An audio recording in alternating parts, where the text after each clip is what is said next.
Hey guys, Lunch Money Comics here. We are in Providence, Rhode Island at the Rhode Island ComicCon. You excited, buddy? Oh yeah. All right, let's check it out.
All right, guys, that was the Rhode Island ComicCon. That was a huge con, huh, buddy? Oh yeah. Yep, I met up with some of my oldest friends. We had a fantastic time, and I traded for a really awesome comic book I've wanted for a while. All right, let's go home and talk about it.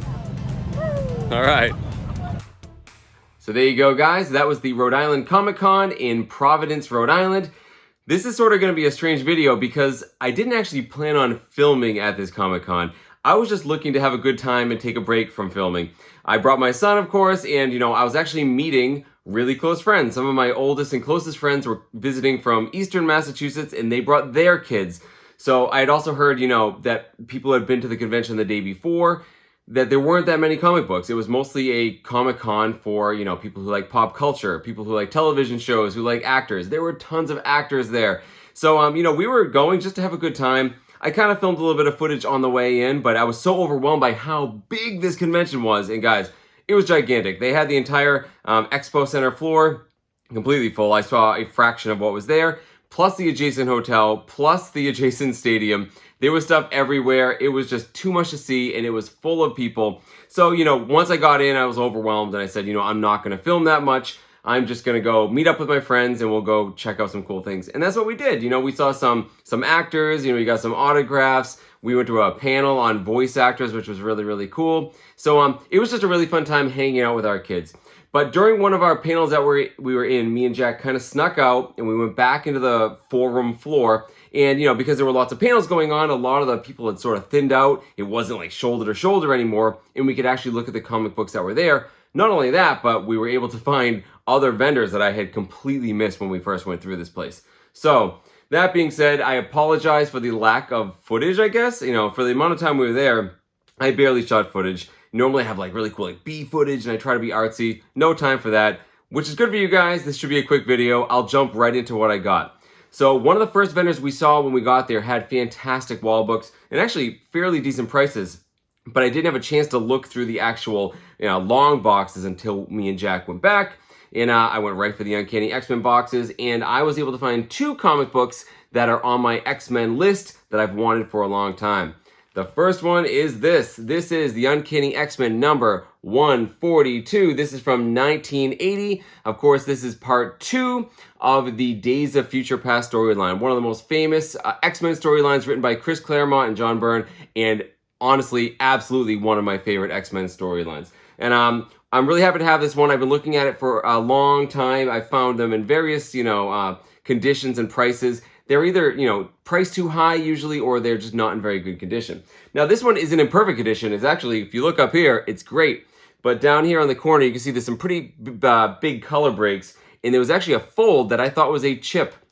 I got home, I pulled it out, I was able to unfold it, and it presents a lot better. I just want to throw this out there really quick to all those comic book vendors out there. If you're ever bagging a book and you notice there's one fold, unless you're worried about its brittleness and about it tearing off, there's no reason to not unfold it and put it back in the bag. It just looks so much better, and it also presses down that way. I just never understood that. Just people bagging quick, I guess, or they just don't care, but really happy to have this one. So it is decidedly mid to upper grade, and I'm happy with that because I do have part 1. I've had it for a long time, and my 141 is mid to upper grade. So yeah, I'm happy to have these that sort of matching grade and condition. I know it's kind of silly, but I don't know. I wanted them to match. So there you go. So I finally got part 2 of Days of Future Past. Awesome X-Men storyline. The next book I got is this one. This is the Uncanny X-Men number 164. This one here is from 1982. And of course, this is the first appearance of Binary. Binary is actually Carol Danvers, Ms. Marvel, now Captain Marvel. This is her in her first binary form. She's experimented on, I think, by the Brood. She's in Space of the X-Men, and the experimentations make her this super, uber powerful being called Binary. Awesome, awesome cover. This cover is actually by Dave Cockrum, I believe. Yep. And just an awesome comic book. I've wanted it for a long time. I come across it all the time, guys, but it's usually kind of beat up in crummy shape, and I usually pass on it because I just want a really good copy, and this certainly fits the bill. This is a beautiful book, really, really clean, awesome cover anyway, so finally happy to have this. I think sort of Carol Danvers in her binary form, for you guys who like spec and stuff, I think it's inevitable that they just make Carol Danvers do something like this. I know the way they show her in the movie, she is sort of uber powerful as it is, but I don't know, I could see her going to a binary form just to mix it up a bit in the Marvel's movie, so pretty cool here. All told, I spent on these 2 books, I actually was able to talk him down because of this, at the time, what I thought was a chip. I was able to talk him down. I got both of these for $55. So I got this one for $25, and I talked him down to $30 on this one. So 2 excellent books, happy to add them to my collection. Okay, let's talk about the big one now. Those of you who saw my previous videos where I was able to get my first Avengers 8 first appearance of Kang, know that I got it in really low condition. I got it for a great price, but really, really poor condition. I was able to have Comic Spa fix it up, and it presented much better. In that same purchase, I also got an Amazing Spider-Man number 51, the second appearance of Kingpin and first Kingpin cover appearance. That book was also beautiful, but it had a pretty big tear in it, like a 2-inch tear that, although I thought the book presented well, it did spook me a little bit. Although I got these for a great price, I had been going back and forth about what I should do with these. I appealed to people on my channel. I talked to a lot of my friends, including Comic Spa, who fixed the books up. And a lot of the suggestions I got were to trade these. The condition was too poor or too risky to send into grade. And I know a lot of people shy away against, things in that poor of grade. I could have waited for the, Avengers 8 book to get hotter, maybe go up in price, but it might not. And I already have another Avengers 8. So I wanted to trade these books, so I've been carrying them with me every time I go to one of these shows, and whenever I see a book I want, I say, hey, would you trade for these? So as we're about to leave, me and Jack, are pretty much done. We were hungry. It's time to go. We went down one more alleyway, aisle that we didn't see, and I saw a vendor that I've seen many times at, local New England Comic-Cons. And right there, he had the comic book I've been looking for, and I actually asked a few other vendors for this book, and they had sold them or they didn't have them, but right there he had a graded Avengers 57 first appearance of the Vision. This is a book I've wanted for a long time, and I wouldn't mind it graded at all. It saves me some time and effort. I'm not going to read it. I just want to add it to my collection. I really like the Vision. So I asked him how much it was, and he gave me a price, and I said, would you trade? He says, it depends. And I took out, a whole bunch of books that I had. But of course, he gravitated to those 2. The first appearance of Kang and the second Kingpin appearance. And he basically wanted to do them straight up. I did the math in my head real quick, realized how much I was in for it for. and I needed a little bit more, room. We went back and forth. He wouldn't really budge. Finally, I reached into the X-Men box, pulled out a sort of like a $20 book, $18 book, and said, would you add this? And he said, fine. So, with that being said, guys, I traded my first Avengers 8. I still have a beautiful Avengers 8 first appearance of Kang in my collection. I got rid of the ASM 51, but I have this Avengers 57. And this, of course, is the first appearance of the Vision. I think it's also the second appearance of Ultron. Amazing, iconic cover art by John Buscema. I love the Vision. This is an awesome, really cool book from 1968. Wanted it for a long time. And, I really thought about it. If I really put the work in to sell those other two books, I absolutely could have. I probably could have made a bit of a profit, but, if I was doing like eBay, you have eBay fees, you have shipping, all of that stuff. And then if I got something off eBay, I bought it myself, I'd have to pay shipping, blah, blah, blah. So it was easier for me just to trade it, and I think I saved money in the long run. So awesome book. Stoked to add this to my collection. I know it's a graded book, but I just love the art on this. This is a piece of art. I've heard a couple of my watchers say these graded books, they consider them pieces of art. I always was less eloquent. I called them posters. How dare I? This is art. Happy to have it. Awesome, awesome book. One more thing I'm going to add. I had him throw in a book, and it was just this one.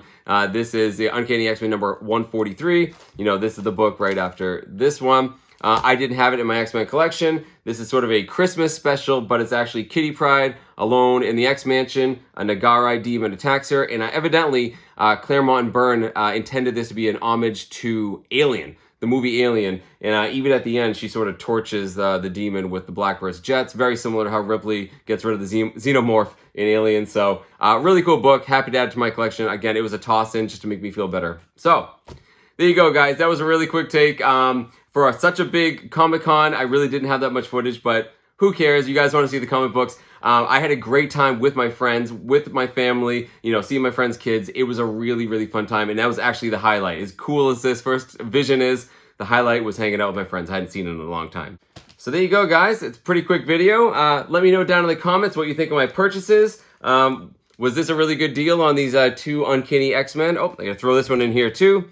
These Uncanny X-Men books, which I absolutely love. Let me know what you think of these. And definitely let me know what you think of the Avengers 57. Was I smart to trade those other Silver Age keys, those sort of big keys that were in bad condition for a graded other big Silver Age key? Or was I a fool? Should I have held on to those and waited for them to appreciate in value? Let me know down in the comments, guys. I'd love to hear your opinions. I think this book's awesome. I'm happy no matter what. So, in the meantime, guys, thank you so much for watching. Like I said, leave a comment, go down, hit that like button, consider subscribing. And in the meantime, keep looking for comic books in strange, unusual places or Comic-Cons. And I'll see you next time. Thanks for watching.